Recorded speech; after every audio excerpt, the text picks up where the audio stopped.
Hi viewers, మనం వచ్చేసి ఒకటవ తరగతి మహారాష్ట్ర గవర్నమెంట్ పూణే తెలుగు వాచకం చూస్తూ ఉన్నాము. బాలభారతి. జ, నా, ఫా, తర్వాత వచ్చేసి వా అనేటువంటి అక్షరాలని ఈ యొక్క పాఠంలో నేర్చుకోబోతున్నాము. వనజ పూల జడ వేసుకుంది. అన్న వదినలతో వనభోజనాలకు వెళ్ళిందనమాట. అంటే వనజ వచ్చేసి పూల జడ వేసుకొని వనభోజనాలకు వెళ్ళింది. వనభోజనం అంటే ఏంటి? అందరూ కొంతమంది అంటే చుట్టుపక్కల ఉన్నటువంటి స్నేహితులు కావచ్చు, లేదా ఆ స్నేహితుల యొక్క కుటుంబాలు కావచ్చు, లేదా మన యొక్క బంధుమిత్రులు కావచ్చు, వాళ్ళందరూ కలిసి ఒక చెట్టు కింద వెళ్ళి అక్కడ వంట చేసుకొని అక్కడ వన భోజనాలు అనేటువంటిది చేస్తారన్నమాట. చెట్టు కింద కూర్చొని భోజనాలు చేస్తారు.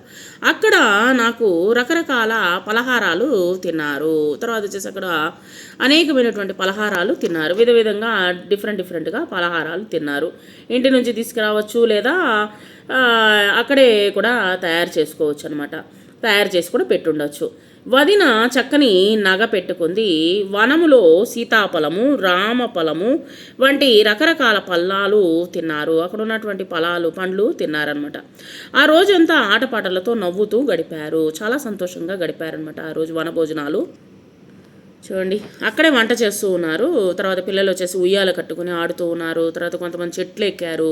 ఆ యొక్క మర్రి ఊడలు పట్టుకొని ఊగుతూ ఉన్నారు. కొంతమంది పండ్లు తింటూ ఉన్నారు. పండ్లను కట్ చేస్తూ ఉన్నారు.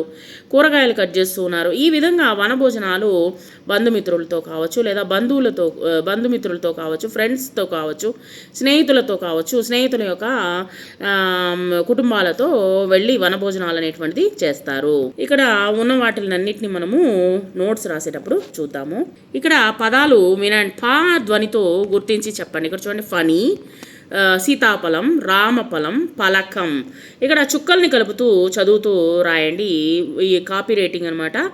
వా, నా, ఫా, తర్వాత జా అనేటువంటి అక్షరాలని రాయండి. తర్వాత కృత్యాలు కలిపి చదువుతూ రాద్దాము. కొన్ని పదాలు అవేమిటనేది మనం చదువుదాము.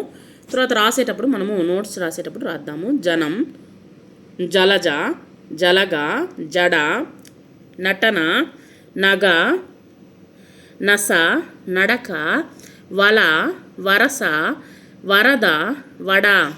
ఇక్కడ వచ్చేసి నేను చదువుతా. ఇక్కడ చూడండి, నగ, జడ, జనం, వనం, జలం, ఫలకం, ఫలం, పనస, వనజ, జడ.